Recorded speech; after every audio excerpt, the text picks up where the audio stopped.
Welcome to the Strategy and Leadership Podcast, brought to you by SME Strategy. Our goal on the Strategy and Leadership Podcast is to bring you practical and actionable tools that you can implement with your teams right away. My name is Anthony Taylor, and I'll be your host. Each episode, I'll interview a senior leader or a thought leader that will help you elevate your ability to lead people and drive your organization's strategy forward. Our partner is Cascade Strategy. They're our favorite tool for tracking and executing strategic plans, providing visibility for your entire team, and helping everybody have insight into where you're going and what you need to do to get there.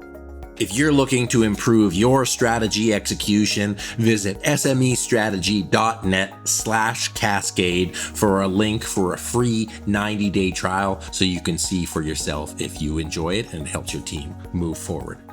So with that, I want to thank you again for joining us, and we'll get into today's guest. All right. Thanks for your patience, everyone. Very excited to join you today. So my name is Anthony Taylor. I'm the host of the Strategy and Leadership Podcast today. I have Mike McDermott from FreshBook. Mike, how are you today? I'm well, thanks, Anthony. Thanks for hanging in there. And those of you who have waited patiently, I think I'm the root cause for being a little behind. So anyhow, I'm delighted to be here.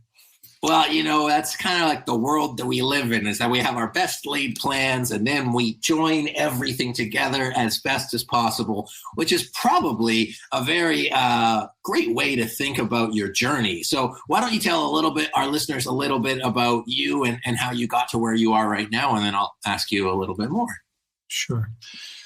So my name's Mike. I'm one of the founders of FreshBooks, and I was really, I was a longtime CEO. I've recently transitioned from that role.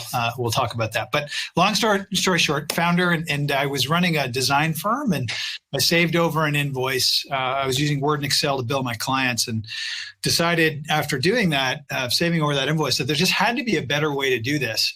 And at the time, people were buying boxes of software at Staples and things like this, and installing it with a CD on their computer. I decided to build something, in what is now called the cloud. It was a simple web application. For those of you who are maybe a little more technical, it doesn't really matter. It was on the internet.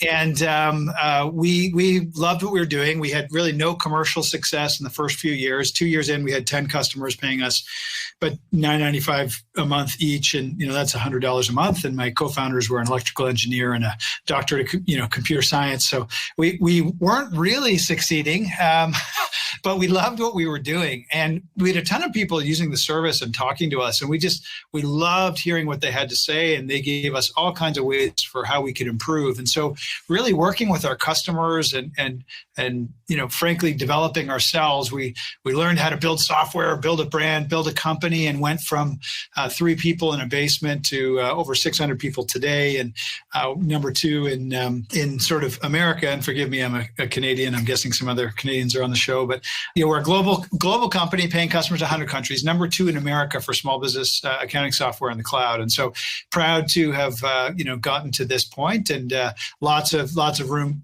to run still as we expand globally these days from our headquarters in Toronto. That's awesome. Well, I mean, it's been such a journey from literally basement to billion-dollar company. In those years that you were starting up, what were some of the things that you had to tell yourself to keep yourself going, to keep yourself motivated and to, keep engaged? Because I know that there's a lot of CEOs that listen to our podcast where, on any given day, they're getting sued, or, their customers aren't paying, or their staff is, mutiny. Like, what kept you going in those challenging times? Well, I think one thing we always did really well, and I encourage anyone to do, is we were always really close with our customers. What that meant is we were easy to reach, and we were hearing from them all the time. And so, we had basically no monetary success, but we could tell from speaking with people that they loved what we were doing, and we loved talking with them, and we're highly motivated to serve them better and better every single day. And so I think that was the thing that got me going. I was terrified of being squashed by multi-billion-dollar companies that were leaders in the space. I was scared to pieces of venture capitalists who I thought knew all this stuff I didn't know. And I feared they would, like, if we ever raised money from them, like take the company away and ruin it and all this kind of stuff. And so I had lots keeping me up at night. Plus I knew nothing about building a product company. I had built a small services company. And so, there was so much I didn't know, on so many dimensions for so long that it was, really overwhelming often, but also that, that was also part of the fun of it, because it forces you to challenge yourself and to push through. And when you get on the other side of that, it's like, oh, I can do more. Like, look back at that. I made it, and through that leg of the journey, and then here comes the next train, and let's do it all over again. So yeah. Was there like a turning point throughout that went from like, hey, our customers are driving us, to the success is driving us, or a couple like ahas along the way, maybe multiple turning points? Personally, I believe we're sort of this 10 plus year overnight success story in some people's eyes.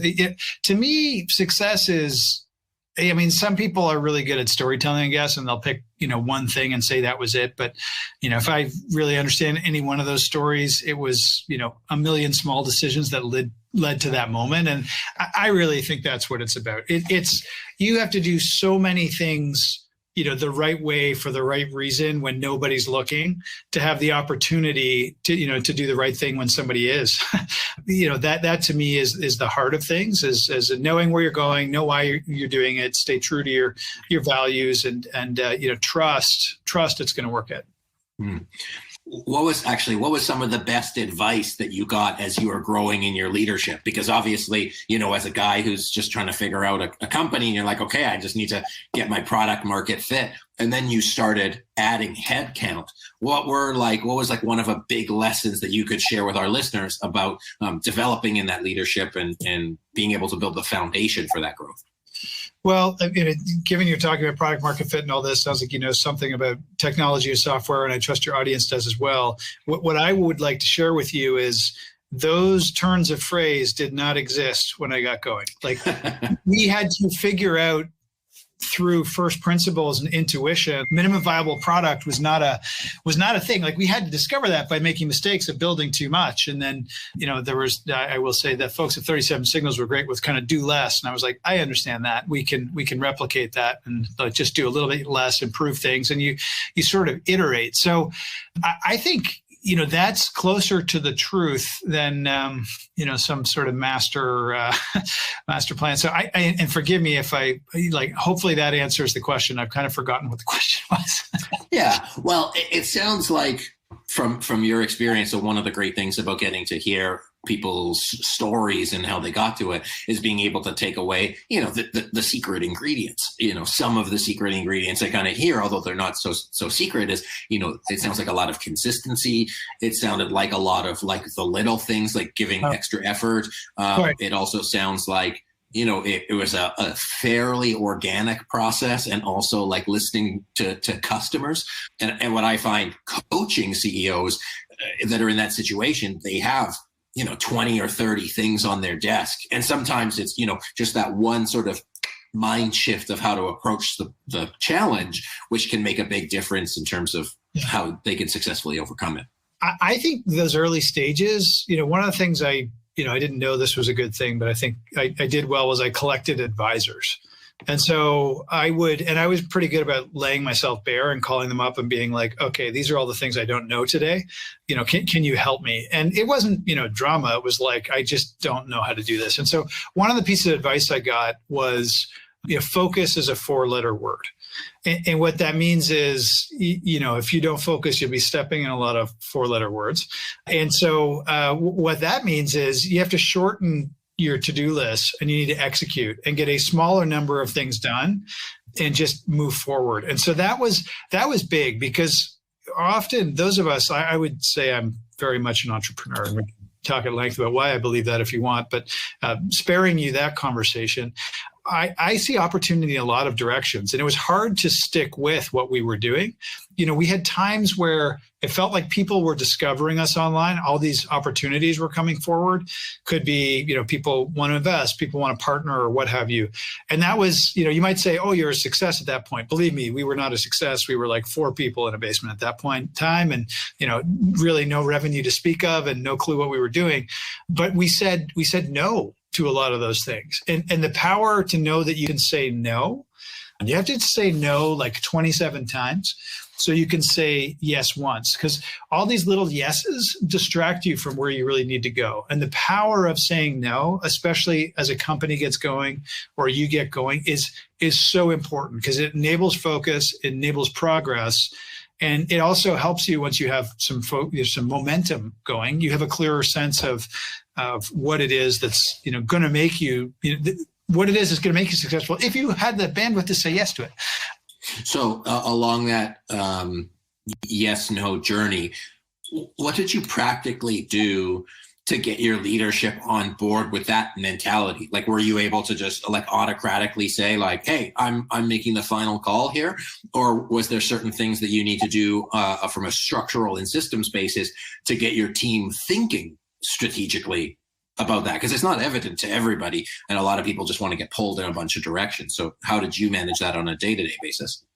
Yeah, so you're taking me back to the basement, and we were a pretty small team, and I was probably, not that people were passengers, but probably just, whether sheer force of personality or whatever it was, probably the one leading. And I was trying to more listen and get guidance, because I kind of thought everyone in the room was more successful than me, at that stage, and maybe still is in many ways. So I was they had done other things, and, and sometimes there's like, hey, we can't do everything, or which one of these things are we going to do? And forced trade-offs get presented to you. So I think that was, and then for the buy-in, learning how to get shared buy-in, and those things came to me later in my journey as the team, got larger. And also where I think one of the hardest ones was, for me, it was like, okay, maybe I come to decisions quickly, maybe a bit more force of personality. Great, at a startup, you add people on, you got to start making space for their decision making. The hardest thing is when you got to swing the pendulum back again and be like, okay, but I also need to be able to make some decisions. So that can be a tough thing as well, especially when they're like important strategic decisions where, you're trying to do things collaboratively, you try and involve everybody, but ultimately you got to make a call, decide, move on. And I think that balance between having people feel like they are heard and involved, and then, you making a decision and moving on, and not, doing it in a way that's offensive, but also not, feeling like you're compromising and we're not getting where we want to go as fast or as well as we could. Like that's a hard dynamic. Sometimes still wrestle with it today.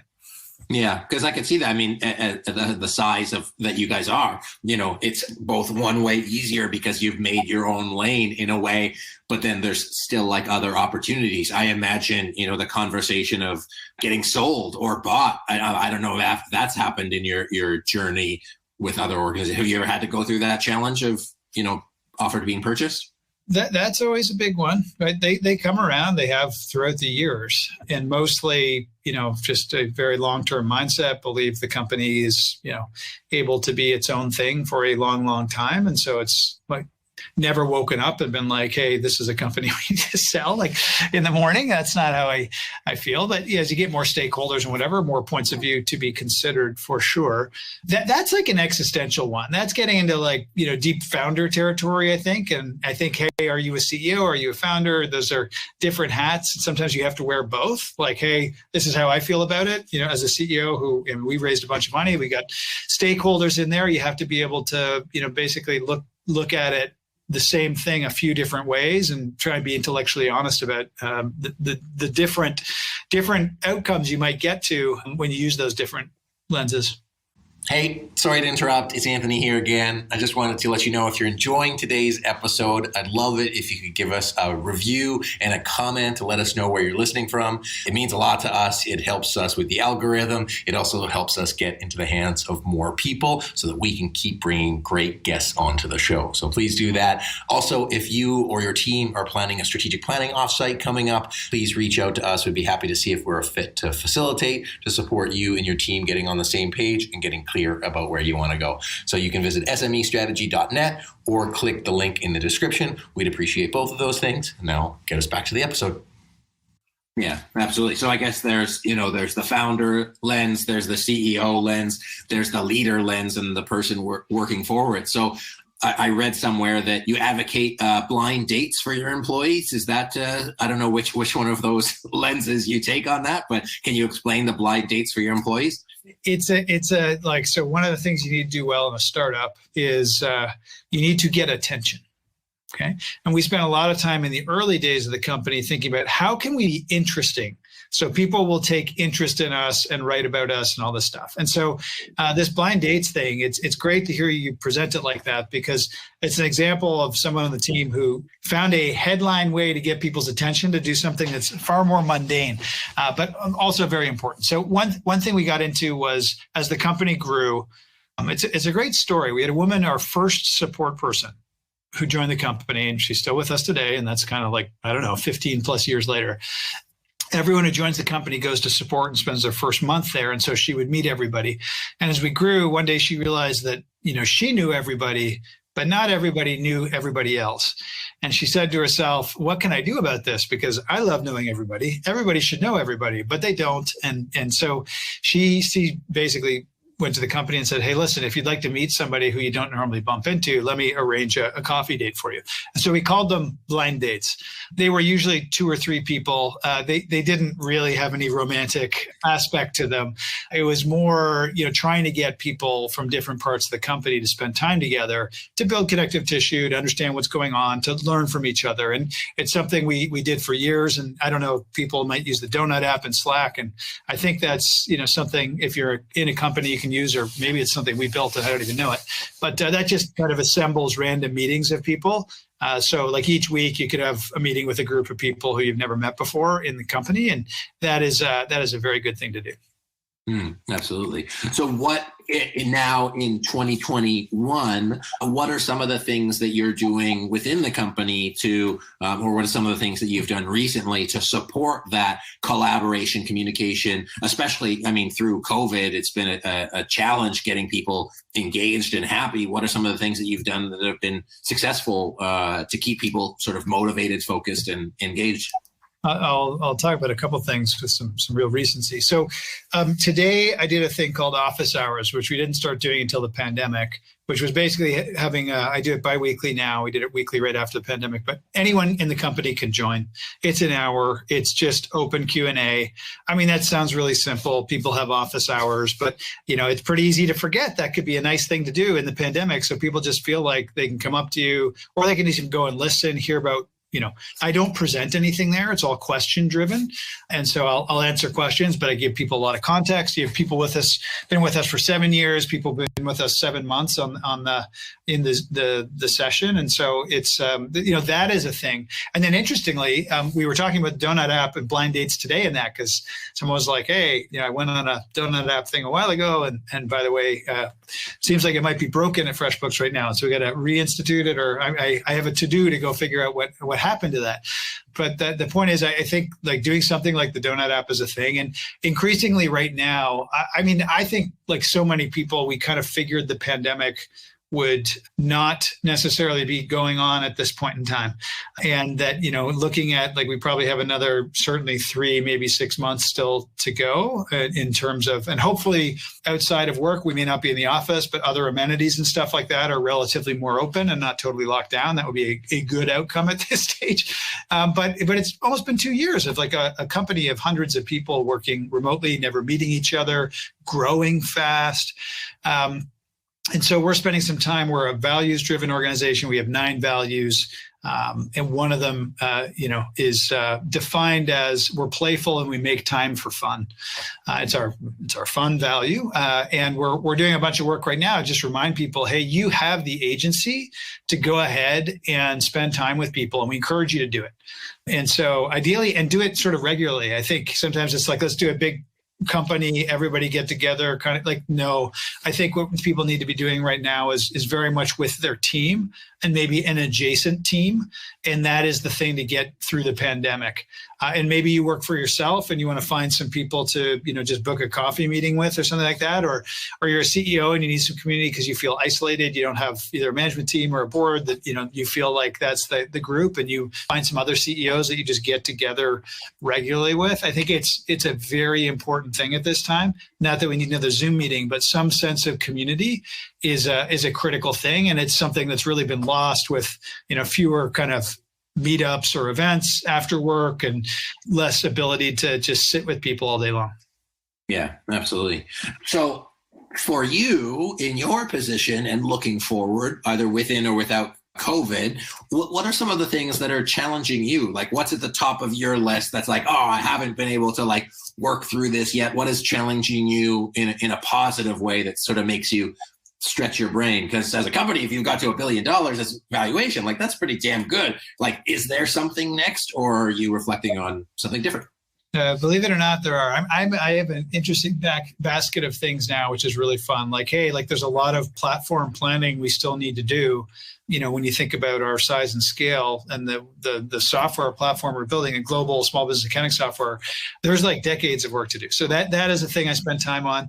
I increasingly spend time, helping people, in the company and, think about, hey, what are places we might want to buy a company and why? And then also working often with the founding teams on the other side to be like, oh, let me help you understand, what this looks like, who we are, all that good stuff. So a lot of corporate development stuff. But I think that the first thing that came to mind when you said that is FreshBooks is a remarkable place, a great culture. We do some really nice things in our community, with local food banks and things of this nature, and often supporting our customers, whether over the years we've done all kinds of stuff where there's been a flood in an area and FreshBookers themselves will donate money to a cause. So I think we're, in a lot of ways trying to do the right thing all the time. And we have a thing where everyone at the company can have 3 days off to get involved with a charitable activity of their own interest. But what I will say is I don't think we have collectively made the impact that we can as a company.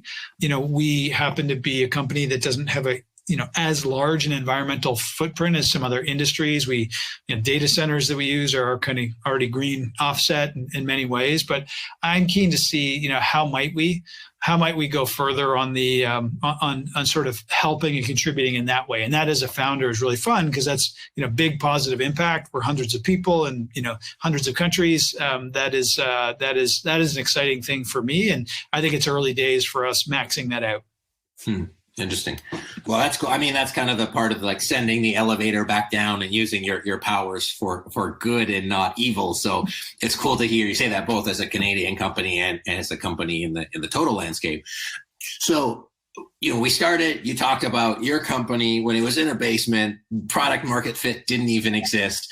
You've grown it to this place where now you're considering the platform, putting all of these kind of pieces together, really supporting your clients and supporting the small business landscape.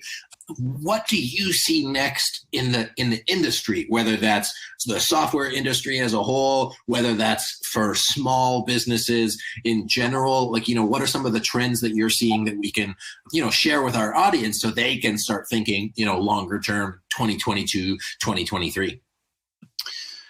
I believe the pandemic has gone and accelerated the move to things being done differently. Let's call it that way. Some people would say, hey, digitally is a big part of that. But when you think of how people procure food and maybe they click a button and, I think we dine in more now. If you're in a city and we have small kids where you don't have to necessarily make meals. Or by the way, I think even the buying of prepared meals from a supermarket is different. And so I just think there's some really big changes in the way humans go about some pretty standard things. Like grocery shopping now is place order online, sit in car, box goes in, thank you very much.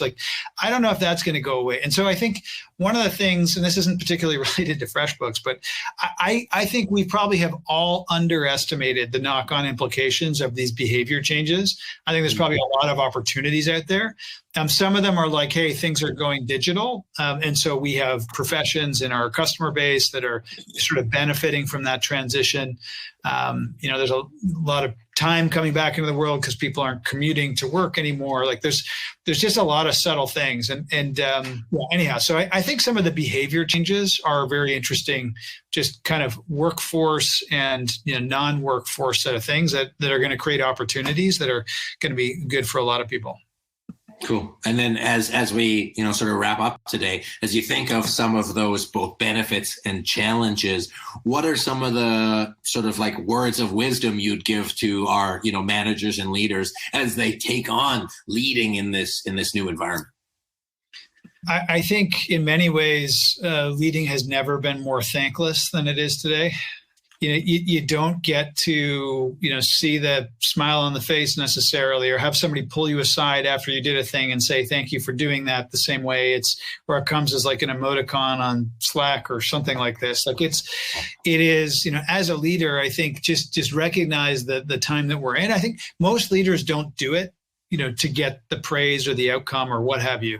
But I would say, hey, recognize it's probably never been a less thankless thing. And you forget about yourself and think about all those people who are leading for and around you, and think about, if it's the most thankless time ever, don't let them go another minute without, feeling like they're valued and finding a way to support them through this. Cause it's exhausting, it's uncertain, it's isolating, it's all these things. And I think, to me, leadership is something that is sadly more scarce in the world as we become, more individualistic in a lot of ways. And, that to me is kind of a sad thing. Duty is less of a thing. Personal success can be more of a thing.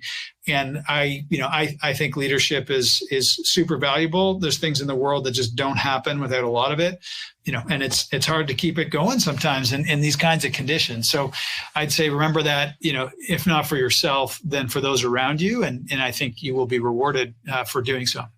Yeah, that's awesome. It's one of the things I've seen from people is the line between work and personal has been blurred. So it's very easy to like lead at work and put it all on the table and come back and, I don't want to say suffer in silence, but have to take that home. And then now it's one. And like you really get like that thankless leadership. It's like, yeah, because they're doing that on top of being a parent or being a kid and being like a community leader. Like it's all one thing. And everybody is so stressed personally that it's hard to sort of like give back and like have that cup being full. So being aware of anytime anybody's, pouring from their cup to recognize it. I think that's a really great takeaway, Mike. So just as we finish up here, anything else you want to share with our leaders, including how they can get a hold of you and how they can learn more about FreshBooks? Yeah, well, thank you for tuning in and hearing all this out. Probably the best way on social media is just at Mike McDermott at Twitter. Having said that, I would encourage you, to the extent you're running a firm that it sends invoices, needs to track expenses, all that good stuff, to check out FreshBooks, and you can do that and get a free trial going at freshbooks.com. Yeah, short of that, just Godspeed in whatever it is that you're doing. And, to the extent you're feeling tired, to the extent, it's a challenge, please know that everyone else is there with you, and they may be silently there with you, but you are not alone, and to keep on going. Awesome, Mike. I appreciate that. And the podcast is not sponsored by FreshBooks, but they have such a super clean platform. So do check it out. I really like the UX of it is very high. So Mike McDermott, thank you so much for coming on today. Oh, it looks like we're going to drop a link for the free trial of FreshBooks in here. So check it out in the description. But Mike, thank you so much for joining us. It's been a pleasure chatting. My pleasure. Yeah, thank you. Well, thanks, everyone. I appreciate you being here. Thanks to my guest, Mike. This has been the Strategy and Leadership Podcast. If you know somebody who would benefit from this podcast, please be sure to share it their way. And once again, thanks for joining us. We'll see you next time on the next episode of the Strategy and Leadership. Thanks so much, and talk to you soon. Bye, everyone. Thanks so much for listening to today's episode. Before you go, I wanted to make sure that you knew about our signature course that'll help you better align your team and get them bought into your strategic plan. It's presented really simply that whether you're a seasoned veteran or brand new to strategic planning, it'll help you better understand it, it'll help your team think more strategically, and it'll help you better prioritize and set goals. Ultimately, it's going to give you a plan that you can execute successfully. Because you have no idea how many plans that I see that look good, but are missing key components to make them successful. And we cover all of those missteps in the course. On top of all the video training, you'll get access to all of our workbooks and access to our knowledge base and community. The course is only $4.95, and you can get instant access to all of the videos. Plus, you can use the code PODCAST for $100 off. The course comes with a 100% money back guarantee. If you don't get value from the course, let us know and we'll give you all of your money back. So go to smestrategy.net/course. Use the code podcast for $100 off, and I'm really looking forward to the opportunity to support you and your team in getting alignment and moving your strategic plan forward. Thanks again for listening, and we'll catch you next time.